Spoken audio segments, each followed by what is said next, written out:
ሓደ እዋን ኣብ ሓንቲ ንግስነት ሲንደረላ ዝተባሃለት ጽብቕቲ ጎርዞ ስሩዕ ቁመና ብምስጥ ፍሽኽታ ትውንን ጎርዞ ነበረት። ምስ ሰበይቲ ቦኣን ክልተ ደቃን ከዓ ትነብር ነበረት። እታ ሰይቲ ቦኣ ምስ ክልተ ደቃ ኣዝየን ኡክያት ነበራ። ሙሉ መዓልቲ ድማ ንሲንደረላ እቲ ዝኸበደ ስራሕ ገዛ የስርሓ ነበራ። ካብ ንግሆ ክሳብ ምሸት ገዛ ምኹስታር ምጽራይ ናይ በይና ስራሕ ነበረ።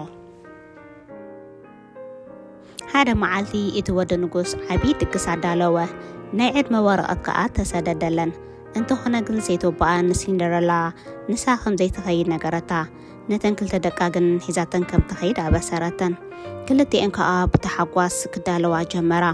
ዓይነይቲ ክዳን ተተኸደና ኢና ወዲ ንጉስ በኣና ድሰሓብ እንዳበላ ከዓ ክዳውንተን ክቐርባን ክኽደናን ጀመራ።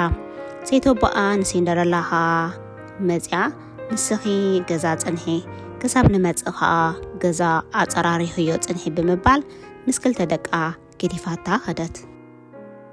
ሲንደረላ ኣዝያ ጓሃየት ልባ ተሰብረ። ኣብቲ ጥቓ እቶን ሓዊ ኮፍ ኢላ ከዓ ንበይና ትበኪ ነበረት።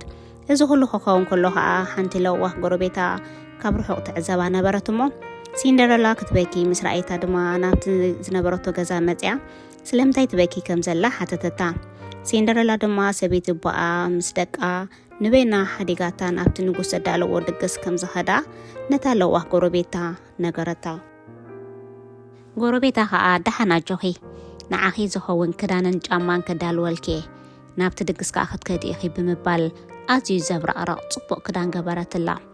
ዋው ከጸብቐልኪ ጫማ ከዓ እዚአን ተኸደንየን ኢላ ጽቡቓት ጫማ ገበረትላ። ዓብይ ዱባ ከዓ ኣብቲ ጥቓ ነበረ እሞ ናብ ሰረገላ ቀይረቶ። ነታ ሰረገላ ዝደፍእዋ ከዓ ኣፍራስ ኣምፀእትላ። በቃ ሕጂ ክትከዲ ኢኺ ሓደራኺ ግን ፍርቂ ለይቲ እንድሕር ኮይኑ ገዛ ተመለስ ኢላ ኣጠንቂቓ ኣፋነወታ። ሲንደረላ ናብቲ ንጉስ ዘዳለዎ ዓብይ ድግስ ብተሓጓስ ከደት። ኣብቲ ቦታ ምስ በጽሐት ከዓ ካብተን ኣብቲ ድግስ ዝነበራ ጎራዙ እታ ዝመልክዐት ነበረት እሞ ክትኣቱ ከላ ከዓ ኣቓልቦ ኩሉ ሰብ ሰሓበት። እቲ ልኡል ከዓ ንሲንደረላ ምስ ረኣየ ብመልክዓ ኣዝዩ ተማረኸ።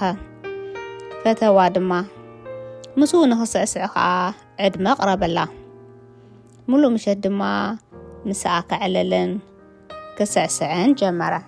ፍርቅለይቲ ምስ ኮነ ሲንደረላ እታ ለዋሕ ጎረቤታ ድበለታ ዘከረት። ንገዛ ክትምለስ ከም ዘለዋ ከዓ ፈለጠት። ኣብ መንጎ ከዓ ነቲ ሰዓት ስዒት ገዲፋ ንደገ ገጻ ጎየየት። ሰዓት ከይተኣኽላ ፈሪሓ ነበረት እሞ ኣብ መንጎ ከዓ ሓንቲ ጫማ ኣመለቐታ። ንኸተልዕላ ግን ግዜ ነበራን። እቲ ወዲ ንጉስ ከዓ ተኸቲልዋን ደገ ወፀ። ከርክባ ግን ኣይከኣለን።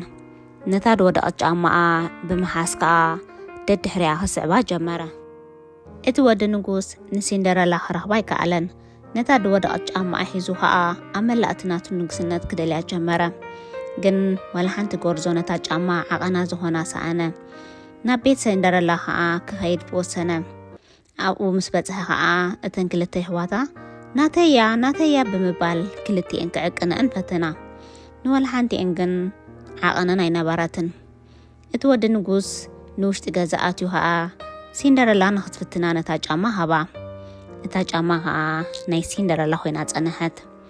ረኺበያ ንሳያታ ምሳይ ተስዕስዕ ዝነበረት ብምባል ከዓ እቲ ወዲ ንጉስ ኣዝዩ ተሓጐሰ። ንሲንደረላ ከዓ ኣብ ሰረገሉ ሒዝዋ ብምኻድ ብዓብይ ድግስ ተመርዓዋ። ብድሕሪኡ ከዓ ንግስቲ ኮይና ኣብቲ ዓብይ ፓላስ ናይ ንጉስ እናብረኣ ጀመረት።